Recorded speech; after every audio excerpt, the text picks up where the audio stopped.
नमस्कार मित्रांनो, स्वागत आहे तुमचं मंगेश नॉलेज कॉर्नर या युट्यूब चॅनलमध्ये. जसं की तुम्हाला माहिती असेलच की मुख्यमंत्री माझी लाडकी बहीण ही योजना आता सुरू झालेली आहे आणि त्यासाठी अर्ज दाखल करण्याची आता सुरुवात झालेली आहे. हा अर्ज जो आहे तो ऑनलाईन करायचा आहे. आता हा अर्ज ऑनलाईन कसा करायचा, कुठे करायचा, असे अनेक प्रश्न तुम्हाला असतीलच. या व्हिडिओमध्ये आपण ऑनलाईन अर्ज कसा करायचा, कुठे करायचा याबद्दल संपूर्ण माहिती घेणार आहोत. हा व्हिडिओ शेवटपर्यंत नक्की बघा, जेणेकरून तुम्हाला ऑनलाईन अर्ज दाखल करण्याची संपूर्ण माहिती मिळेल. जर तुम्ही चॅनलला नवीन असताल तर सबस्क्राईब करा, शेअर करा, लाईक करा. तर मित्रांनो, चला चालू करूयात आजच्या व्हिडिओला. तर मित्रांनो, हे जे ऑनलाईन जे फॉर्म भरायचा आहे त्यासाठी शासनाने सध्या तरी कुठली वेबसाईट किंवा पोर्टल सांगितलेलं नाही आहे. तर हे जी ऑनलाईन फॉर्म भरायचा आहे तो भरायचा आहे मोबाईल ऍपद्वारे. त्यासाठी त्यांनी मोबाईल ऍप सांगितलेलं आहे. त्या मोबाईल ऍपचं नाव आहे नारी शक्ती दूत. तर हे ऍप इन्स्टॉल करण्यासाठी तुम्ही प्ले स्टोअरला जाऊ शकता. प्ले स्टोअरला गेल्यानंतर तुम्ही तिथे सर्च करा नारी शक्ती दूत ऍप. तर हे जे ऍप आहे त्याच्यावरती तुम्हाला दिसेल मुख्यमंत्री जन कल्याण कक्ष महाराष्ट्र. तर हे ऍप एकदा तुम्हाला भेटलं की पहिले ते ऍप इन्स्टॉल करा. आणि आणि ते ऍप इन्स्टॉल केल्यानंतर जेव्हा तुम्ही त्याला ओपन कराल, ओपन केल्यानंतर सगळ्यात पहिले तुम्हाला असा इंटरफेस दिसेल आणि इथे तुम्ही याच्यावर स्किप ऑप्शन दिसते त्या स्किपला क्लिक करा. त्याच्यानंतर एक स्क्रीन येईल. या स्क्रीनवर तुम्हाला लॉग इनचं ऑप्शन दिसेल. तर इथे तुम्हाला मोबाईल नंबर टाकायचा आहे आणि इथे जे ऍक्सेप्ट टर्म्स अँड कंडिशन्स दिले आहेत ते चेकबॉक्सला चेक करायचं आहे. आता मोबाईल नंबर जो टाकायचा आहे तो टाकायचा आहे तुम्ही ज्या महिलेचा फॉर्म भरत आहात त्या महिलेचा तिथे मोबाईल नंबर टाकायचा आहे. तर इथे आपण एक मोबाईल नंबर टाकून बघूयात. मोबाईल नंबर टाकल्यानंतर इथे जे ऑप्शन दिलेलं आहे ऍक्सेप्ट टर्म्स अँड कंडिशन्स त्याला चेक करायचं. इथे ते चेक केल्यानंतर इथे एक असा फॉर्म दिसेल. तर शेवटी तुम्ही बघताल तर इथे तुम्हाला स्वीकारा म्हणून एक लिंक दिसते. तर त्या स्वीकारावर तुम्ही क्लिक करा. एकदा ते क्लिक केल्यानंतर आणि मोबाईल नंबर टाकल्यानंतर आता लॉग इन बटनवर क्लिक करा. लॉग इन बटनवर क्लिक केल्यानंतर हा तुम्हाला एक ओटीपी विचारेल आणि हा ओटीपी तुम्ही जो मोबाईल नंबर टाकला आहे त्या मोबाईल नंबरला हा ओटीपी जाणार आहे. इथे तो ओटीपी टाका आणि व्हेरीफाय ओटीपी हे जे बटन आहे याच्यावर क्लिक करा. एकदा का तुम्ही इथे क्लिक केलं की तुम्हाला आता ही नवीन स्क्रीन दिसेल. हा, ओटीपी क्लिक केल्यानंतर तुम्हाला ही जी नवीन स्क्रीन दिसत आहे. तर इथे तुम्ही बघताल तर प्रोफाईल अपूर्ण आहे असा तुम्हाला एक स्क्रीन इथे दिसत आहे. इथे खाली एक लिंक आहे. आपली माहिती भरण्यासाठी येथे क्लिक करा. या या लिंकवर तुम्ही इथे क्लिक करा. इथे क्लिक केल्यानंतर एक नवीन परत फॉर्म येईल, नवीन स्क्रीन येईल. आता इथे तुम्हाला काय करायचं आहे, तुमची प्रोफाईल इथे पुढे तुम्हाला अपडेट करायची आहे. म्हणजे तुम्हाला इथे काही माहिती भरायची आहे. आता इथे पहिली माहिती जी आहे ती फुल नेम. तुम्ही इथे फुल नेम टाकायला सुरुवात करा. नंतर ईमेल आयडी. तर ईमेल आयडी काही कंपल्सरी नाही. तो तुम्ही स्किप करू शकता म्हणजे तुम्हाला टाकायची गरज नाही. त्याच्यानंतर आहे जिल्हा. आता ज्या जिल्ह्यात ज्या महिलेचा तुम्ही फॉर्म भरत आहात ती महिला ज्या जिल्ह्यात राहते तो जिल्हा तुम्ही सिलेक्ट करा. त्याच्यानंतर तालुका. इथे तुम्ही तालुका निवडा. आणि तालुका निवडल्यानंतर आता शेवटचं ऑप्शन जे आहे ते आहे नारी शक्ती टाईप, नारी शक्तीचा प्रकार. आता फॉर्म भरताना तुम्ही जर स्वतः फॉर्म भरत आहात तर तुम्ही तिथे सामान्य महिला म्हणून सिलेक्ट करू शकता. आता ज्या ज्या प्रकारचे महिला असतील म्हणजे समजा जर बचत गटाचे अध्यक्ष किंवा बचत गट सचिव किंवा जो ग्रामसेवक भरत असेल किंवा वार्ड अधिकारी भरत असतील किंवा सेतूचे कर्मचारी भरत असेल तर त्यानुसार ते सिलेक्ट करू शकतात. आता तुम्ही स्वतः भरत आहात म्हणल्यावर तुम्ही सामान्य महिला हे ऑप्शन सिलेक्ट करा आणि शेवटी अपडेट करा याच्यावर क्लिक करा.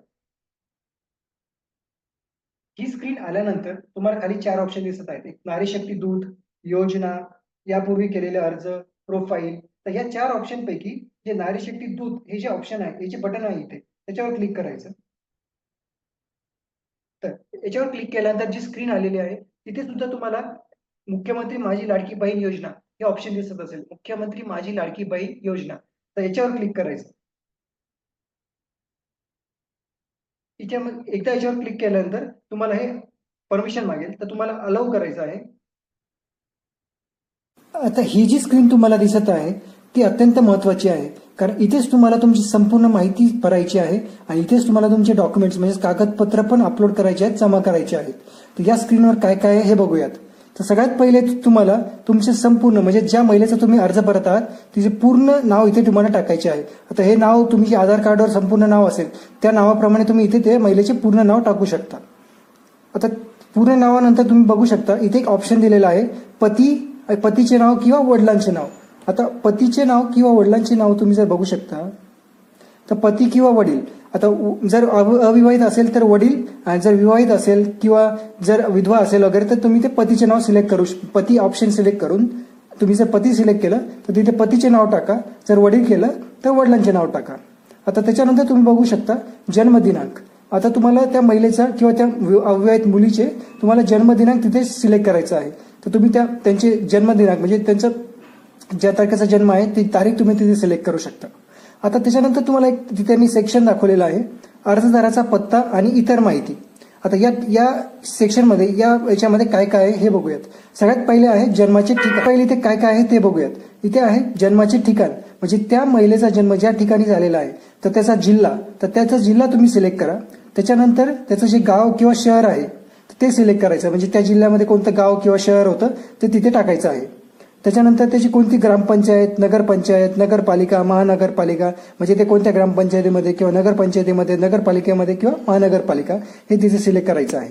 आणि नंतर आहे पिनकोड म्हणजे जिथे तुमचा जन्म झाला होता त्या शहराचा, गावाचा तिथला पिनकोड तिथे टाकायचा आहे.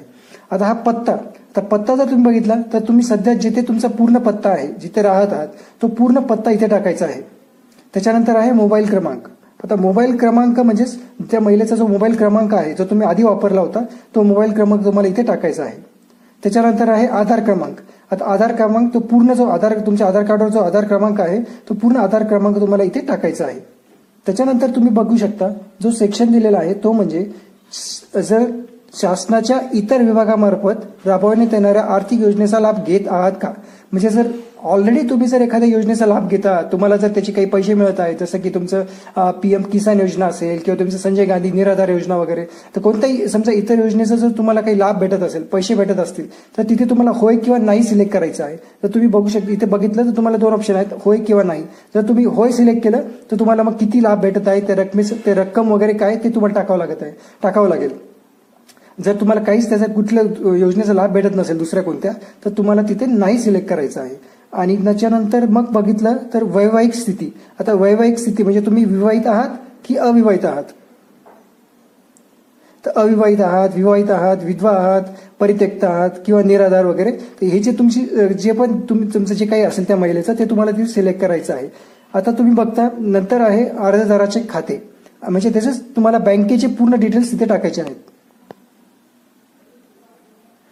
आता अर्जदाराचे खाते म्हणजे बँकेचे पूर्ण डिटेल्स तुम्हाला तिथे टाकायचे आहे. तर बँकेचं पूर्ण नाव, बँक खातेधारकाचे नाव, बँक खाते क्रमांक, IFSC कोड म्हणजे ज्या तुम्ही बँकेचे पासबुक तुम्ही देणार आहात आणि हे बँकेचं खातं तुमचं आधार कार्डशी लिंक असलं पाहिजे, त्या बँकेचे पूर्ण डिटेल्स तुम्हाला इथे टाकायचे आहेत. आता हे डिटेल्स टाकल्यानंतर तुम्ही बघाल तर इथे तुम्ही बघाल आपला आधार क्रमांक बँक खात्याला जोडले आहे काय. तर जोडले असेल तर तुम्हाला होय करायचे, नसेल तर नाही करायचे. पण तुम्ही त्या बँक खात्यात जे असं बँक खातं घ्या जे तुमचं आधार म्हणजे आधारला लिंक असेल तेच बँक खातं तुम्ही इथे टाका.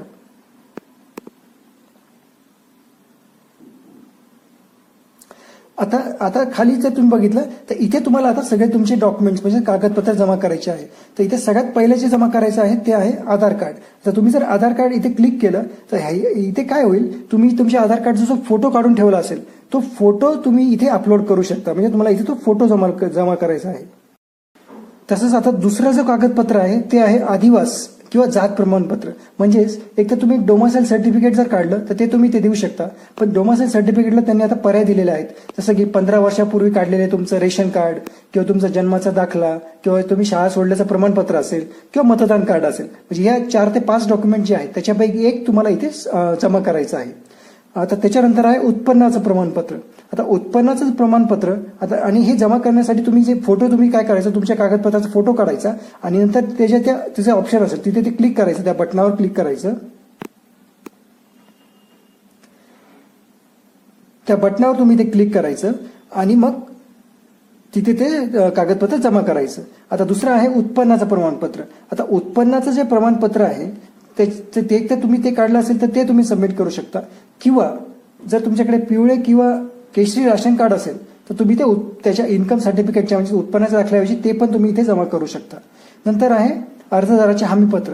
आता तुम्ही जर अर्जदाराचे हमीपत्र याच्यावर हमीपत्र याच्यावर जर क्लिक केलं तर इथे तुम्हाला एक अर्जदाराचे हमीपत्र म्हणजे ते तुम्हाला एक हमीपत्र आहे, ते एका फॉर्मॅटमध्ये ते हमीपत्र आहे. त्या हमीपत्राची प्रिंट मारायची. त्या हमीपत्र तुम्हाला या व्हिडिओच्या डिस्क्रिप्शनमध्ये भेटून जाईल. तुम्ही जर या व्हिडिओच्या डिस्क्रिप्शनमध्ये गेलात तर तुम्ही हमीपत्र पण तिथे भेटून जाईल. तर त्या हमीपत्राचं तुम्ही प्रिंट आउट काढा, तिथे तुमची सही करायची आणि ते हमीपत्र इथे मग तुम्हाला जमा करायचं आहे. आणि शेवटी आहे तुमचं बँक पासबुक, म्हणजे तुम्ही वरती ज्या बँकेचे डिटेल्स टाकलेले आहेत ते बँक पासबुक तुम्हाला इथे अपलोड करायचं आहे. आणि जर शेवटी बघितलं तर अर्जदाराचा फोटो, म्हणजे तुम्ही जर याच्यावर क्लिक केलं तर एक कॅमेरासारखं ओपन होईल आणि लाईव्ह तुमचा तिथे फोटो घेतला जाईल, म्हणजे तुमच्या समोरासमोर तो तिथे फोटो घेतला जाईल त्या मोबाईलच्या ॲपमधून. आणि मग तुम्ही ते सगळं माहिती इथे तुमची जमा होईल, तुमचे सगळे कागदपत्र इथे तुमचे जमा होते. आता हे सगळं सगळं माहिती टाकली, सगळे कागदपत्र तुम्ही जमा केले की त्याच्यानंतर तिथे एक चेक बॉक्स आहे, तुम्ही ते बघू शकता, ॲक्सेप्ट हमीपत्र डिस्क्लेमेअर, राईट, बरोबर. तर इथे तुम्ही क्लिक करा. तर हे क्लिक केल्यानंतर तुम्हाला दिसत असेल की इथे जे एक ऑप्शन आला आहे, इथे एक फॉर्म सारखं दिसत आहे, तर तिथे तुम्हाला खाली स्वीकारा हे ऑप्शन आहे, स्वीकारा. तिथे स्वीकारा क्लिक केलं तर शेवटी मग तुम्हाला माहिती जतन करा हे बटन दिसेल. तर तुम्ही त्या माहिती जतन करा या बटनावर क्लिक करा. जतन करा यावर क्लिक केल्यानंतर तुम्हाला एक फॉर्म दिसेल, एक स्क्रीन दिसेल. या स्क्रीनवर तुम्ही आतापर्यंत जी माहिती भरली आहे, जे डॉक्युमेंट्स म्हणजे कागदपत्र जमा केले आहेत ते सगळे इथे तुम्हाला दिसतील. ते एकदा नीट चेक करून बघा. इथे 2 ऑप्शन आहेत, इथे तुम्ही बदल करा किंवा फॉर्म सबमिट करा. जर तुम्हाला वाटलं की काही बदल करायचा, काही चुकलं आहे तर बदल करावर क्लिक करा, नाहीतर मग फॉर्म सबमिट करा यावर क्लिक करा. फॉर्म सबमिट करा यावर क्लिक केल्यानंतर तुम्हाला एक OTP येईल. तो OTP टाकल्यानंतर शेवटी मग आता तुमचा हा फॉर्म सबमिट झालेला असेल. तुम्ही जो अर्ज केलेला आहे त्याचं स्टेटस बघण्यासाठी तुम्हाला इथे ऑप्शन आहे केलेले अर्ज. याच्यावर क्लिक केल्यानंतर तुम्ही जो अर्ज केलेला आहे इथे तुम्हाला बघायला भेटेल. इथे पूर्ण डिटेल्स तुम्ही बघू शकता की तो पेंडिंग आहे, त्याचं म्हणजे काय झालेलं आहे. आणि एकदा की तो मंजूर झाला तर मग तुम्हाला पण हे 1500 रुपये तुमच्या खात्यात जमा व्हायला सुरू होईल.